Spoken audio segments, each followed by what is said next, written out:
अस्सलाम वालेकुम बच्चों, आज हम अगले लेक्चर के साथ हाजिर हैं। तो आज हम करेंगे इन्फिनिटिव। इन्फिनिटिव ये आप लोगों के लिए बहुत इंपॉर्टेंट पार्ट है, ये आपके ऑब्जेक्टिव में आता है। अगर 9th के हिसाब से देखा जाए तो ये पेट्रोटिज़म जो आपका सेकंड लेसन है उसमें मौजूद है, और 9th का आपका जो 6th लेसन है कायदे आज़म विज़न उसमें है, और 10th के आपके सेकंड लेक्चर में ये मौजूद है। तो अब शुरू करते हैं infinitive. Infinitive is obtained by using suffix to, यानी कि सुफिक्स का लाके इसाबके का इस्तेमाल करते हुए टू का इसाबका यानी कि टू को यूज़ करने के बाद जब हम फर्स्ट फॉर्म ऑफ वर्ब इस्तेमाल कर रहे होते हैं इट्स कॉल्ड इन्फिनिटिव। तो ये जो है जैसे आई वांट टू गो, मैं जाना चाहता था, तो इसमें देखें कि ये आई हमारे पास सब्जेक्ट है और एक्चुअल वर्ब जो है वो हमारे पास वांट है, लेकिन टू के बाद जब हमने फर्स्ट फॉर्म ऑफ वर्ब इस्तेमाल की है तो इट्स कॉल्ड इन्फिनिटिव। तो it can be used as a subject and as an object. ये सब्जेक्ट के और ऑब्जेक्ट के तौर पर यूज़ हो सकता है, यानी कि जब फ़िक्रे के स्टार्ट में या एज अ नाउन इस्तेमाल हो रहा है तो ये सब्जेक्ट के तौर पर इस्तेमाल हो रहा है। जैसे यहाँ पे हम देख लें और infinitive as a subject to err is human, कि यहाँ पर ये हमारे पास क्या है, सब्जेक्ट के तौर पर इस्तेमाल हुआ है कि गलती करना, गलती एज अ नाउन इस्तेमाल किया गया। वर्ब तो इसके साथ से पहले जो है हमने टू लगा दिया, टू के बाद फर्स्ट फॉर्म ऑफ वर्ब इस्तेमाल किया, ये हमारे पास है infinitive. To err is human, ये हमारे पास है सब्जेक्ट के तौर पर। और इन्फिनिटिव एज एन ऑब्जेक्ट जो है तो ही विशेज़ टू हेल्प मी। अब देखें ही हमारे पास यहाँ पर सब्जेक्ट है लेकिन विशेज़ वर्ब है टू हेल्प मी, तो ये एज एन ऑब्जेक्ट इस्तेमाल हुआ है, यानी कि टू के बाद जब हमने first form verb as an object लगाई है तो ये है इन्फिनिटिव ही। तो पेपर के अगर पॉइंट ऑफ व्यू से देखा जाए तो ये आएगा टू एरर इज़ ह्यूमन, और टू एरर अंडरलाइन होगा और आपसे पूछा जाएगा ये जेरेंड है, इन्फिनिटिव है, पार्टिसिपल है, वगैरह वगैरह।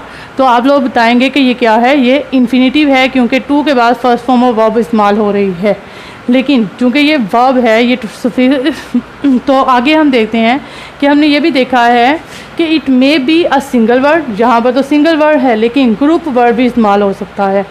To tell the truth I forgot my promise, कि सच्चाई बताने के लिए मैं अपना वादा भूल गया। तो टू टेल द ट्रूथ, ये देखें कि ये इसका कम्प्लीमेंट के तौर पे ये इसको क्वालिफाई कर रहा है, पूरी लाइन को क्वालिफाई कर रहा है, और एक सेंटेंस जो है उसे कंप्लीट करने के लिए या उसे क्वालिफाई करने के लिए इस्तेमाल हो रहा है। तो इन्फिनिटिव जो है टू के बाद first form of verb as subject या ऑब्जेक्ट दोनों लगाई जा सकती है, लेकिन हर टू के बाद फर्स्ट फॉर्म ऑफ वर्ब जो है उसे हम इन्फिनिटिव नहीं कह सकते हैं क्योंकि ये फॉर्म ऑफ वर्ब है। लेकिन कुछ बेयर इन्फिनिटिव हैं, आपको पेपर में जो ऑप्शन आता है उसमें बेयर नहीं लिखा होता है, सिर्फ इन्फिनिटिव ही ऑप्शन होता है, तो आप लोगों को कुछ अंडरलाइन करना पड़ेगा कि क्या क्या है। तो ये वो वर्ड हैं bid, make, let, need, dare, feel, watch, etc।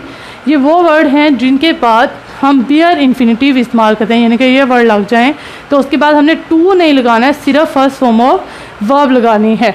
जैसे आई बेड हिम गो देयर, अब यहाँ पर देखें कि आई वांट टू गो, अब गो से पहले टू लगा था, ये नहीं है कि गो से पहले नहीं लगे, बल्कि क्या है कि बेड लग गया है, बेड एज अ वर्ब इस्तेमाल हो चुका है, तो इसके बाद हम अकेला बेयर इन्फिनिटिव लगाएंगे, यानी कि फर्स्ट फॉर्म ऑफ वर्ब लगाएंगे, हम टू नहीं लगा सकते हैं क्योंकि बेड ऐसा वर्ड है जिससे पहले के बाद में इन्फिनिटिव टू नहीं इस्तेमाल होगा। You need not worry, need भी हमारे पास एक ऐसा वर्ड है जिसके बाद हम टू का इस्तेमाल नहीं कर सकते हैं, और ये पेपर के पॉइंट ऑफ व्यू के मुताबिक एग्जामिनर का मोस्ट फेवरेट फिक्रा है कि यू नीड नॉट वरी। अब हमारे पास होता है वरी अंडरलाइन, और हम सोचते रहते हैं कि ये क्या है, तो आप लोगों को पता होना चाहिए एक बेयर इन्फिनिटिव है क्योंकि नीड के बाद टू नहीं लगेगा। लेकिन क्या होगा जब first form of verb main verb के बाद एक और वर्ब की फर्स्ट फॉर्म ऑफ वर्ब लगी है, तो ये क्या है, ये इन्फिनिटिव है, और ये कौन सा है, बेयर इन्फिनिटिव है। इस तरह जब हम विल, शैल, वुड, मस्ट वगैरह इस्तेमाल करते हैं या शुड इस्तेमाल करते हैं तो इनके बाद भी हमारे पास फर्स्ट फॉर्म ऑफ वर्ब इस्तेमाल होती है।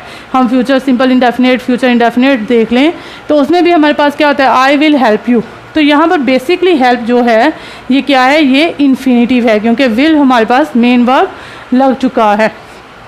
Had better, had rather, would rather, sooner than और रैदर देन, ये वो सारे वर्ड हैं जिनके बाद फॉर्म ऑफ वर्ब लगेगी फर्स्ट, लेकिन टू इस्तेमाल नहीं होगा।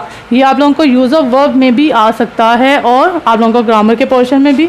तो you had better as permission, ask permission, you had better ask permission. अब देखें कि अगर हमारे पास होता है हैड बेटर और ऑप्शन में भी ये हमारे पास क्या आ जाता जी, आस्क हम इधर से रिमूव करते हैं, आस्क, आस्क्ड और विल आस्क।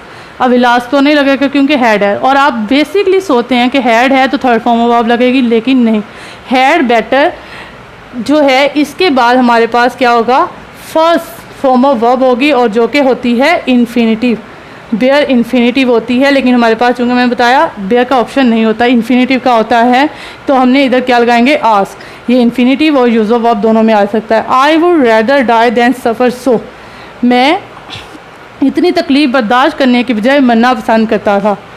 तो इसके बाद भी देखें कि रैदर डाई दैन सफ़र, अब ये भी फर्स्ट फॉर्म ऑफ और ये भी हमारे पास फर्स्ट फॉर्म ऑफ वर्ब इस्तेमाल हुई है, लेकिन इससे पहले टू का इस्तेमाल नहीं किया गया, हालांकि ये इन्फिनिटिव है।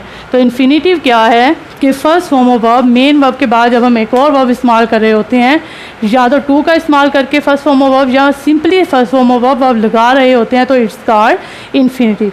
तो आप लोग अपने 9, 10 दोनों लेसन में देखेंगे और ये आप लोगों को वहाँ पर सॉल्व किया जाएगा, आप लोग करेंगे जी। उम्मीद है आपको समझ आई होगी। अल्लाह हाफिज़।